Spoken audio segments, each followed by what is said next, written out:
No, I mean, you're one of the leaders of the defense. How has the mood kind of shifted, after last week's game, after the win over Miami, compared to like kind of how it was after Notre Dame? I think everybody's just gaining more confidence.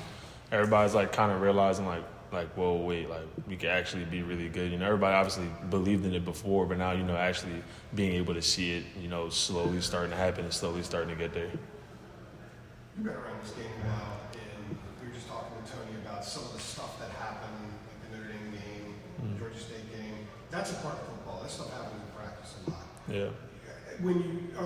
In your experiences, when there is a swell of those things happening, especially in public like those did, can that be a positive sometimes, especially if the right message is being sent? Because our understanding is the meeting that happened the day after the Notre Dame game should be treated everything, just all the bad stuff fell out, everything was aired out. And it turned what happened on the field into a positive. Yeah. So, you can find a lot of good things and a lot of bad things, obviously. But I think that, if somebody, misses an assignment or something, like it's not the end of the world because, we got it on film. Like, we can go ahead, watch it. A more concern would be if there's guys out there just, like, what are you doing? You know what I mean? Like, really just confused about what you're doing on film. But we all knew it was simple mistakes, and I think that's why it was so easy to turn around because it's just like, don't do this. And, like, we have the guys that are capable enough. Like, everybody's athletic enough. So it's just a matter of doing it. And we started doing it. No, why do you think you guys have been so good against the run these past 2 weeks, and how do you see that kind of shaping up against Duke since that's kind of their emphasis? I think it was really just an emphasis going into just about every Tuesday. Every second around this facility you hear stop the run, have some fun. That's on offensive side and defensive side.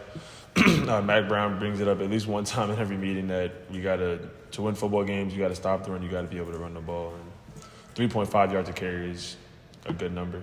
Is stop the run, have some fun, what you just said, or that's what they said? No, that's what everybody says. That's what I heard Chase say it first, and it kind of just trickled down. No, obviously it's your first year at UNC, but you played Duke every year in the Coastal. This is nothing new for you. But as you've started to study them, how are they different than they were the past couple of years? What stands out to you? Yeah, by far the best Duke team that I'll play against. I just think it's the way that they play. Like, they definitely have a certain edge to them. They're tired of being Duke. They're tired of being whatever label that they've been put on them for the past couple of years. That you can tell that they're just about sick of it. What have you seen from the defensive line? The rotation's growing some. Obviously, I don't need the other day with the humidity and everything, but guys that came in that hadn't played that much came through. How have you seen that group grow and the rotation grow? Yeah, I think the biggest thing that I've noticed about the D-line group is that there's not one like in most position groups. It's like, all right, this kid's the leader, like this guy's the leader, or this guy or this guy. But in that D-line room, I could list like just about everyone in that room as a leader. So I think that's why they're able to just play so many guys and just rotate through so many guys, because it's not one guy knowing everything they're doing on the defensive line, or it's not one guy knowing what to do. It's about like 7, 8, maybe 9 guys in there that are grading well assignment-wise and doing their job and making plays. So You made some plays in coverage. I think you really got in coverage on the goal line stand on fourth down. It seems like you're pretty good at chasing down run plays with outside. Is that something you pride yourself in, the versatility, being able to line up and also flexibility of that? Starting since I was like in high school, I've always just kind of tried to pride myself in just being able to do a lot of things. It was a good and a bad thing in some ways, just because in college I feel like it's definitely limited me just because I've played just about every position on defense. So it's just, I haven't been able to just, play one position and just log in on that. But it's also great just because, I don't think there's a lot of people that, have my size and they can also move the way that I move. So I just think it's a plus for me. So. Do you think you could play like a stand-up linebacker in college? I think you have, right? Like inside backer? Yeah. Oh, yeah. I had like 11 tackles against Louisville last year playing inside back. Yeah. So they need you with the injuries. Oh, yeah. No, I could definitely play inside back. Right now, the team's 5-1, number 1 ACC Coastal. Is there like a newfound motivation? Is there been kind of like a fire spark, or you guys honestly feel like you can't be beat at this point, or what's the mood of the team right now? like I was saying about the defense, like it's just confidence, and I think the good thing that I feel is that most teams are 5-1. When some teams get 5-1, they're like, all right, cool with 5-1. Just got to win one more to wear a bowl game. Like we're good, we're chilling. But the feeling I got around is like, we don't really like to use that word, but it's like we're getting closer and closer to the end of the season. Like we need to start, doing the right things because we're getting closer to a championship game, and so we just keep getting, taking it week by week, like getting closer and closer. So. Is there any surprise at all that you guys are in this position coming off the season that you had last year? If anything, it's a surprise that we're 5-1 and not 6-0.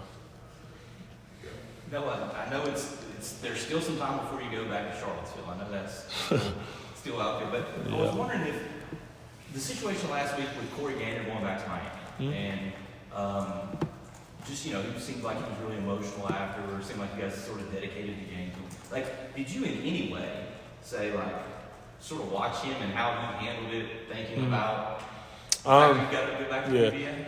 I guess I didn't really think about it until after the game when I could see he was very, very happy that we won, and when I told him congratulations, like obviously it crossed my mind, but I mean not to something that I'm worried about right now. Obviously we got 2 more games to play, so it's not a big focus, but it definitely did cross my mind.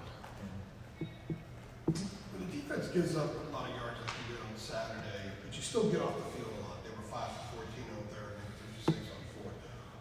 Despite the yards, what does getting off the field in those situations do for a group's confidence? I mean, it does a lot just because, it shows you that, that those times where they are converting, we feel like it's not just because they're better than us. Like, we feel it's like guys aren't doing their job. So once we start doing their job, that's why that's why we're getting off the field on certain downs. So.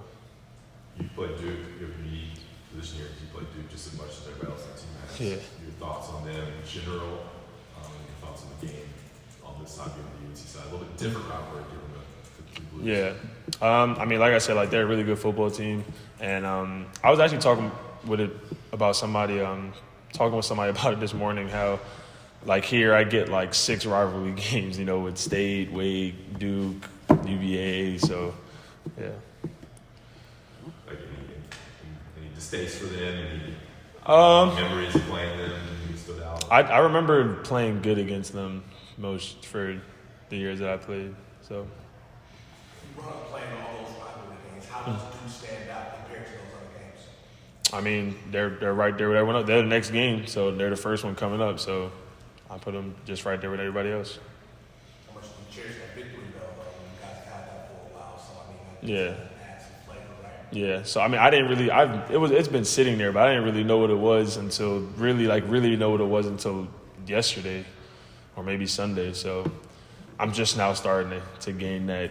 I want that bell. We're ringing it throughout the whole practice. So I'm like, all right, I see why it's so important. Who's ringing it? Kevin Donnelly. Okay. Yeah. Is that kind of cool to have that new experience?